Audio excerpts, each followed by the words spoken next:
Okay, moving on, fans. I've got Kelly Osborne here in Riverton, Wyoming, with our favorite truck, Sundance. He's going to give you a quick walk around of the restoration and all the work that's been done.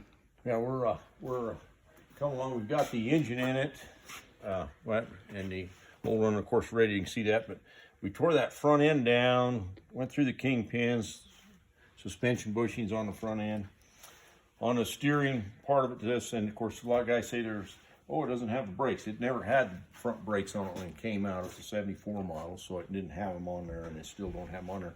We did take the power steering off that was added to it and put the manual steering back on it. So the front end's good. Then we went ahead and come up and got the engine motor mounts and stuff back in place where they're at, and got all them pretty well. We had to manufacture the rear part of the rear ones. The other part we actually found. We got it in. Front's good. We had to rebuild the spring hangers on the front. The welds, some were broke up there. Transmission has a really special long box back for a shifter on the thing, and we located one of them, got it on. We're kind of hunting up a rubber boot that goes on the top of there to keep the weather out, and then we'll put the shift boot in. But other than that, we got that on there, and it was because the 903 moved the transmission so far forward that to come up through the floorboard.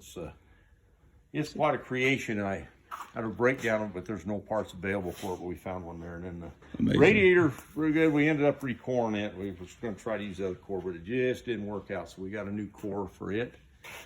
And then the shutters, that was another rundown, so I had to rob one off another truck that a guy wants back, and then I took these off a workover rig and cut them down to the size that the original ones were signed. I still don't have his shutters back to him, but we're going to work on getting that. We've got an emphasis on originality, right? Just like it came from Kenworth.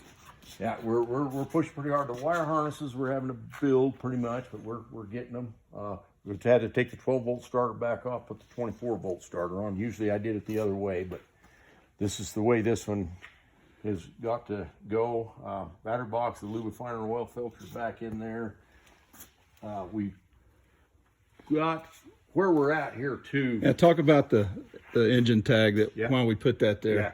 The engine tag on the original 903s was down in the valley, down in the middle, and then somewhere along 78 or so, they moved them out here on the valve cover. It's plumb unseeable down there in the valve cover. And then Keith Baylor, friend of Mark's and mine at Cummins, was able to reprint that engine tag for us. As nice as it looked, we couldn't put it down or nobody could see it. So yeah, we lost Keith to COVID, so that's a tribute to Keith Baylor for Cummins, the Cummins historian, who was really instrumental in a lot that we're doing here. On that, yes. Now the truck did come out with 1022s. I've been informed of that a lot of times, a lot of people. It did. It was kind of odd. By 1974, most of them had the 1124.5s, but you could still order those, and it had the aluminum wheels on. And we got a set of wheels for it. Mark will probably put them in the garage, but there's no tires for it. That's right. We'd do it if we could get the tires, but we're going to keep the 24.5s on. That's right. Yeah. So we got the fuel tanks are pretty much original. The brake system, it's a single brake system. It don't have the 121 in it, the dual brake system, which came out in 76, and that did have front brakes on that one and this that. So you got to be a little more driver to drive this in here. You don't go pumping your brakes and stab braking like they're teaching you to do nowadays. You don't do that because you'll be out of air in a hurry. So you've got to use your head on this and do things. And the frame, as original frame from front to back, it was pretty sad shape back there where the fifth wheel had been setting, but we got that taken care of. It had 3 different suspensions on it. It's got its original torsion bar suspension back on it now, and we got it in pretty decent shape. And it's its original wheelbase. Back around here, most of the rear, it's going to look pretty much like it did out of the factory there. I've got the MGM brake cans on it and stuff. We was able to get those again, and I got the old, and it's got the P brake shoes, so they're not the quick change. We found them with the 4515 lining on it, like it came out with, and got them. Not that you're ever going to see it without taking the dust covers off, but that's the way it came. Yep, the fifth wheel, it's the original fifth wheel with it. We had a little bit of rust underneath the fifth wheel. We got it pretty well taken care of. There's a little bit of spots in there, but the frame looks pretty nice.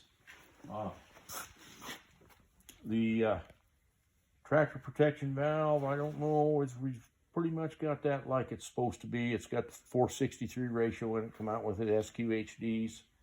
The torsion bar suspension, it'll do a lot of stuff that people don't realize what it's capable of doing. It is a lot of maintenance, and it is a lot of labor intense to rebuild it and work it, but it rides very well. It wears tires very well, so they're not wearing out quick.